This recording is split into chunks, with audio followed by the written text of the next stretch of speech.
The honorable member, call upon a point. Yeah, we're not going there today. Don't go, Mr. Deputy. Okay, the chair recognizes the honorable member for Marco City. We gotta. Mr. Deputy. You can get back in member statements on that. Mr. Deputy. Mr. Deputy. Yeah. Government not honoring industrial agreement. That's not from a union. This is from the president of the TUC. I ain't The entertaining president them. of the TUC says that the government is not honoring the industrial agreements. That's what he said. Yeah. No. Honorable members. Yeah, as far as I'm concerned, I'm finished with that. You know, I'm pretty much done with that. Mr. Deputy Speaker. Do you all have a next member so we can start? Where their friends in the newspapers have misrepresented an offering memorandum. That is why we asked for the source document. There will be, Mr. Deputy, after Marco City Marathon, and then I will wrap up. Okay. As many? They say y'all ain't honoring the agreement. They say y'all ain't honoring the agreement. That's what all these witnesses say.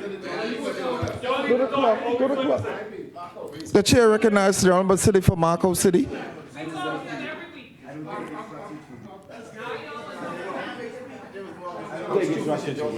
the clock. Wrong person, my brother. Start the clock. You should want that clock to stand still. The faster it runs, the sooner you'll be out of here. Mr. Deputy. Mr. Deputy, Members, I thank Almighty members. God and the members of the Marco City community for this opportunity to be in the House of Assembly in what is the greatest country on the globe. Amen. Bahamians are as gifted as anyone else, anywhere else in the world. In my freshman year at Tuskegee University, one of the speakers that came to speak to us was Patricia Russell. And her theme was excellence. And she talked about making no excuse, excellence without excuse. And she said into my mind and the minds of so many young people that as a people we are exceptional. In the Bahamas, we are gifted on so many levels, but in so many ways that collection of gifts have not reached the level that it ought to. I believe today these pieces of legislation contribute to creating opportunities for more Bahamians who are a part of the creative arts, those that are in manufacturing. Not just the orange economy, but also the blue economy benefits from the legislation that is before us.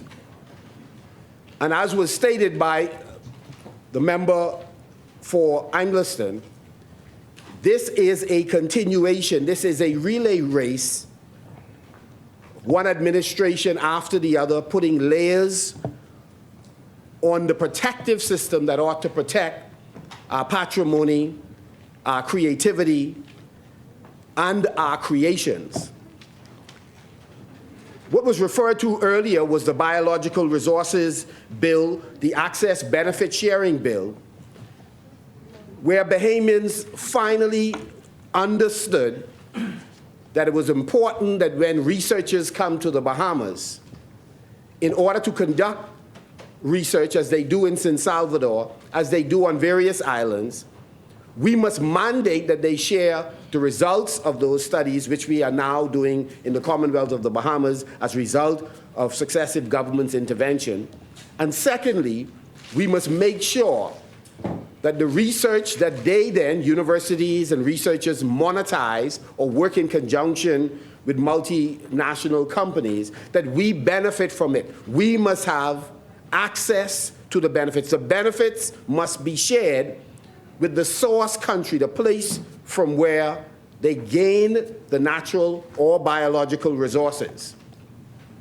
What is fascinating about copyright and putting in place patents and other pieces of legislation that protect indigenous people or people who have recently come to this part of the world but have added value to the global community, is that these pieces of legislation ensure that we finally are able to monetize our creativity, but not just monetize. This is also about protecting our way of life. As simple as the way in which we harvest and beat cascarilla is a way of life. That too can be protected as a unique kind of tradition that here in the Bahamas we own. And so it is an honor to be a part of this debate that adds another layer of protection, another opportunity to unleash Bahamian excellence and brilliance, another way to attract the international community to mark the manner of our bearing. But I'm mindful, Mr. Deputy, that as we have this debate today, that there are many Bahamian families that are grieving, not just those who've lost loved ones tragically due to violence, to the carnage that's in many of our homes and on our streets, but there are Bahamians who are dying from all manner of illnesses, particularly non-communicable diseases. And there are others who are falling asleep when they turn in to rest in the evening, and we expect to see them in the morning. Unfortunately, we have lost so many sons and daughters. And in this regard, I pay condolences to Attorney Sherlin's family. Those of us who live in Grand Bahama know of his contribution firsthand and his generosity of spirit to so many members of the community. And we know his reach is beyond the island. And we in the Free National Movement mourn the loss but celebrate the life of Meritorious Council member Althea Sands, who was a unique personality, and I believe she's celebrated across the political divide. But we salute her, and we thank her for her service and her family for the sacrifice they made alongside her in helping to build our organization. I also remember the family who mourned for Veronica Lang and Miriam Miller and Louise Titter Williams. Louise played a pivotal role in 2016, 2017 in assisting me in being elected for the first time, and I'm grateful for her sacrifice and for her family. Let me say, Mr.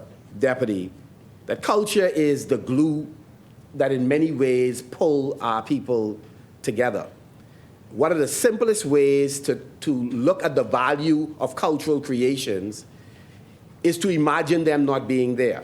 So for example, right now you walk into a bank, an insurance company, even a home, and there's nothing on the wall. It immediately becomes clear to you. But oftentimes we take for granted the things that are there when they're there. But when you go into a place and there's a John Beadle image on the wall, or a Stan or Jackson Burnside, or a Lillian Blades piece of work, or an Eric Ellis, it strikes you, it lifts your spirit. When you see the images that have been frowned upon, talked bad about, people are paying money now to change size of the nose. And if you're from Gaza, the likeness, they try to change even the color of the skin. And I don't mean Gaza in the Middle East. I mean a couple of our brothers from a country to the south. Well, we bleach too here in the Bahamas, unfortunately. We change those things that are innate in us for no sensible reason. But art has a way of celebrating the things that people despise and to elevate it to where it ought to be. I believe it was Marcus Mosiah Garvey who said, "Get the kinks out of your mind, not out of your hair." So our culture in many ways have helped us to appreciate who we are. Regardless of which country we descended from, we are now here in the Bahamas as a unique population, and it is our culture that's the glue that has pulled us together. The uniqueness of the Bahamas is the best selling point of the Bahamas. And to the extent that we appreciate it in tourism, in the ministry with responsibility for culture, we will do an incredible job of doing some things that are transformative. More persons will come to the Bahamas for the uniqueness of the country if we appreciate more than we do now how unique we are. I often say that the Bahamian culture is so powerful, but we are so creative that we have amazing rappers, amazing chatters like the Jamaicans who chat. But the truth is, no matter how good our chatters are, as they are at best an imitation of the original Buju Banton or Cutty Ranks. No matter how good our rappers are, chances are, at best, they are an imitation of the original, whether it's Tupac Shakur or Biggie Small, or more recently in drill rap, some of the fellows who are now deceased, King Warren, or the one who's alive, but hopefully he'll make adjustments in his life, Lil Durk. The bottom line is, but if we be who we are, no one can outdo the Bahamian being a Bahamian, and this is why we have to be absolutely proud of who we are as a people. It is our uniqueness that is our greatest selling point. And so culture is not just the glue, it is the thing that defines us. Jamaicans eat rice and peas. We eat what? Peas and rice. I think they use scallions, we use onion. While we are similar, we are all descended to a large extent from some of the same or adjacent tribes. The reality is we have a unique experience here in the Commonwealth of the Bahamas. And that's why when we import best practices, we adapt them to fit our unique circumstances. And so these bills, in my estimation, reinforces the need for us to protect our uniqueness, protect our creations, project who we are as a people, and in some cases, monetize it. Not in all cases, because culture is not just about getting paid. It is about us being who we are, because there's something powerful, something special in us being who we are. Culture provides us with a vehicle to transport important messages. There are some cultural artists in this country, whether they are visual artists, whether they are dancers, whether they write poetry or plays, and they often communicate a more powerful message than many of us who speak from different platforms. That's precisely why the average young person knows the cultural artist more than they know the policymaker. And that cultural artists, including poets, including playwrights, are not the stopgap measure in between serious things on a program. We are serious when we appear on the program. And as I listen to some of the characterizations, even in this place, there is this view that it is easy to dismiss a policymaker by virtue of them being known for a particular craft, poetry, storytelling. It was interesting that after numerous elections, when we put on the satirical pieces to pull Bahamians of all political stripes together, I think we did it probably 4 times. I didn't like the fact that we often did it when we lost, because we were losing entirely too often.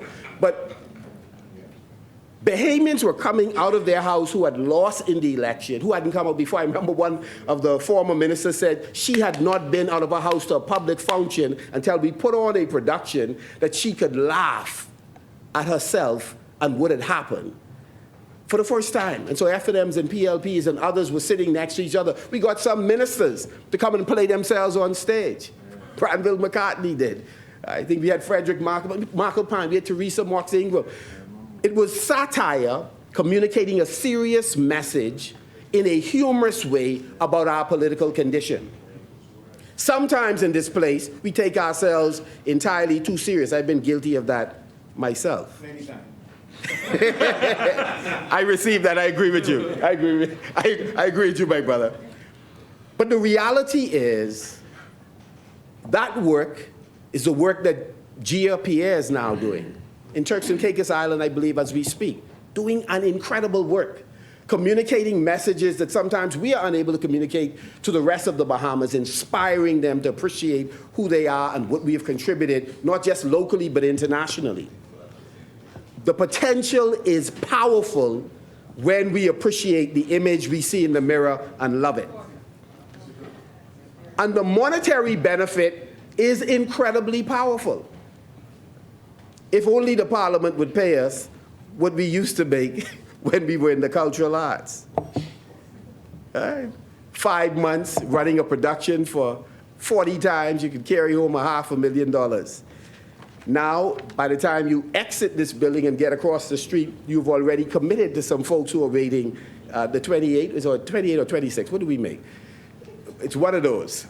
Either way is low. But we do it because we love the Commonwealth of the Bahamas and the people we vow to serve. And so, as we look at the copyright bill, one of the challenges that we have had, I bought one of the 3 books that that Patricia Glinton Mikolas published for me, Still Standing.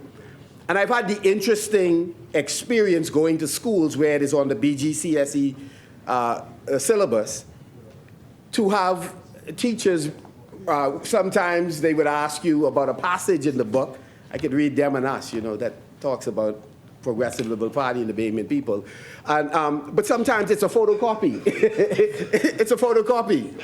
So it's very interesting that you'd like the book to be purchased, but you get a photocopy to refer to it on some occasions. But you understand that all the children need to get a copy. So even if they photocopy it, which is a violation of copyright, the bottom line is we want them to get the education. But what we want is the next generation of Bahamians, we want our people to get the actual original. So that our musicians, our artists, our writers, our dancers, that they can thrive. And it isn't only those creations that are important. There are Bahamians who are holding patents for aragonite, multiple patents in the United States, adding value to a resource that we're exporting.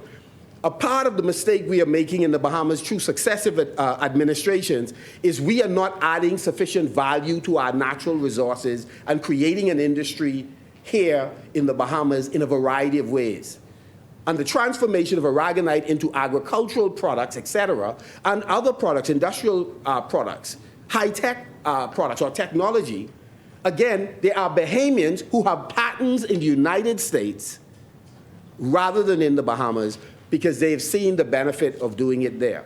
So clearly, we are opening a door for them to now register here. What we do need are industries here where we can add value. We're having these arguments about how much natural resources we are exporting, as if the real money is in the export of those resources rather than in the transformation to value-added products.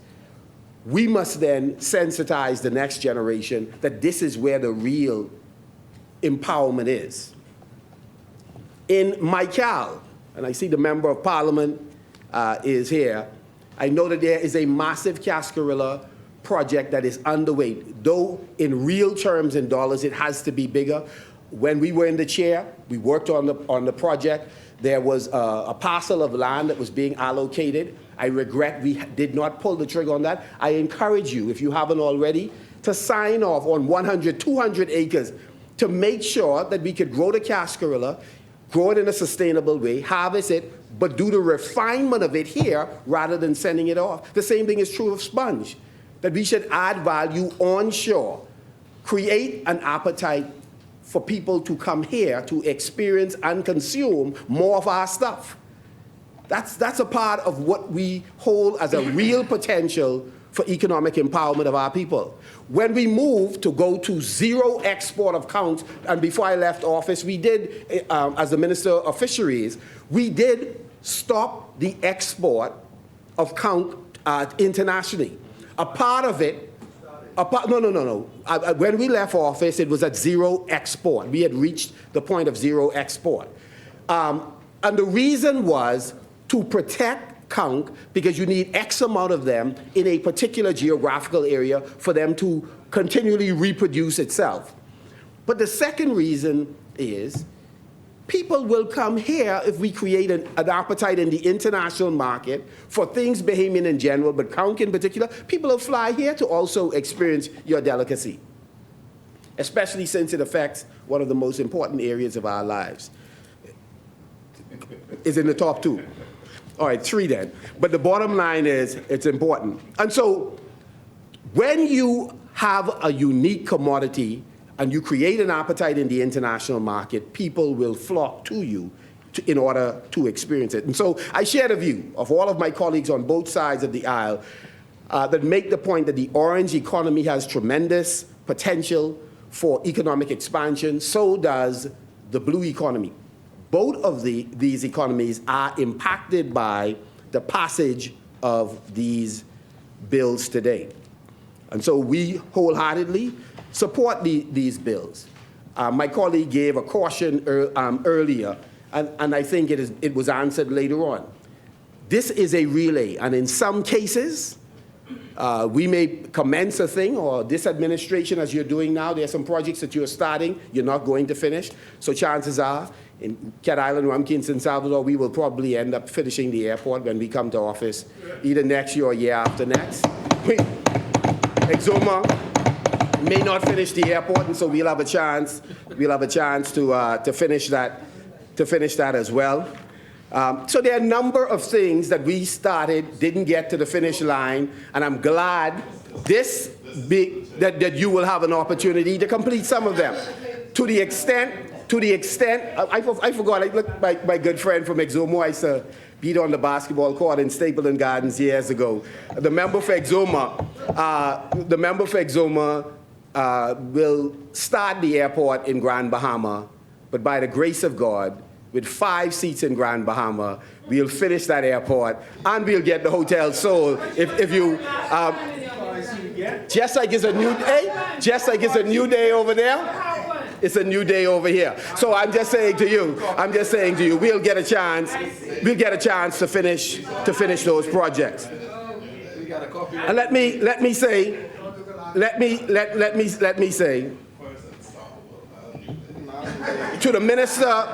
to the minister with responsibility for youth, sport, and culture, one of the reasons we have often been politically neutral on some of the matters raised is because we believe it is a ministry that has the potential to do some transformative things for our people. Culture, like sports, create camaraderie. It teaches core values that are important to the development of the whole person. It also creates economic opportunities and employment opportunities. We have a chance, if we get it right, to grow this economy exponentially if we truly take advantage of what's available in culture.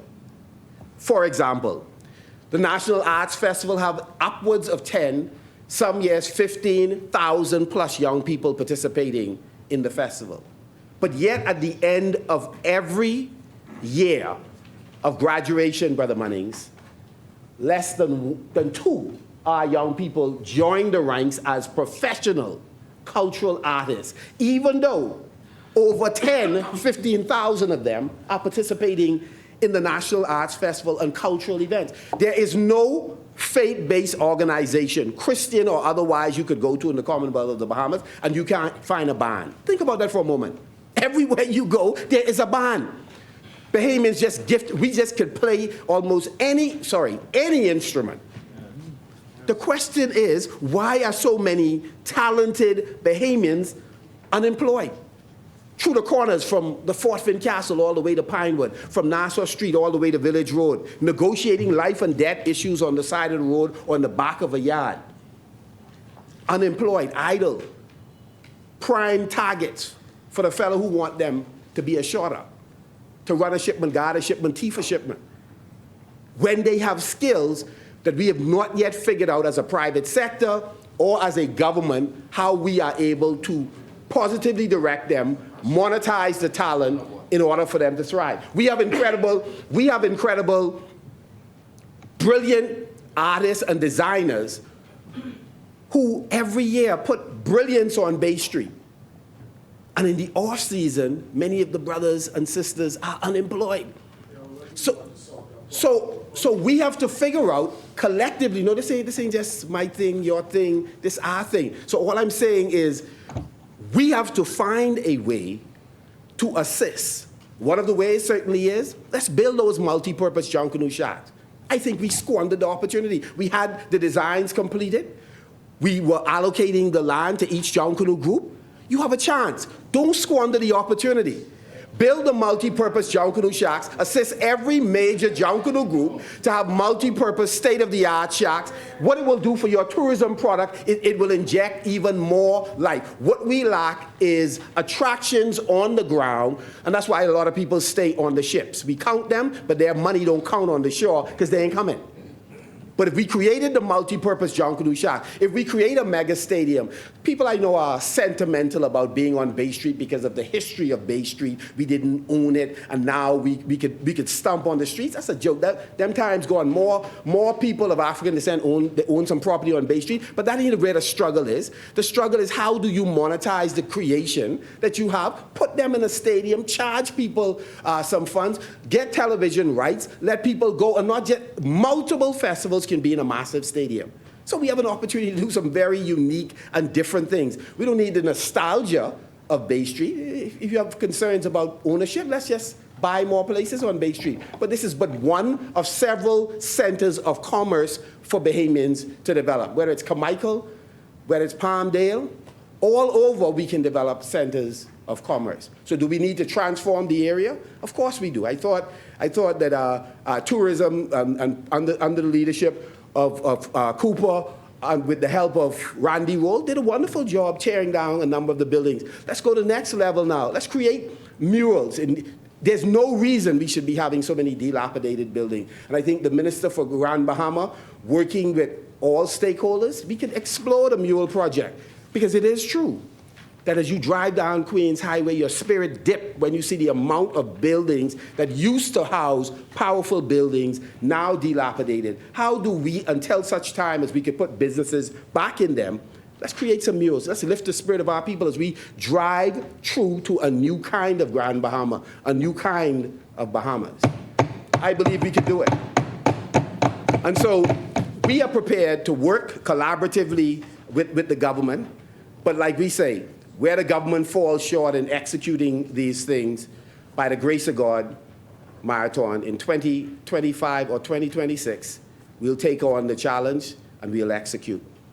Now, let me say I was particularly moved by the comments, some of the comments that were made by the member for Angliston. And it was interesting, Fox Hill raised a few matters that was of interest. I've often been fascinated. I went to Japan one year as a student, one of 11 Caribbean persons who stayed there for 2 weeks, studying Japan as an archipelago similar to the Bahamas and how we can transfer some of their best practices. And one of the most amazing things we observed is that on a number of the radio stations, reggae music was playing for like 3 hours nonstop. It just blew me away. Blue Mountain Coffee was the #1 coffee.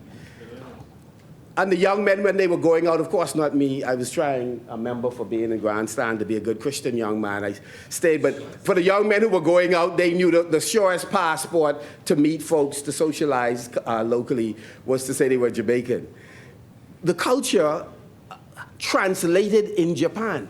And in fact, in Jamaica, some of the dancehall kings and queens are Japanese. Cross-fertilization. We are no less gifted, no less talented.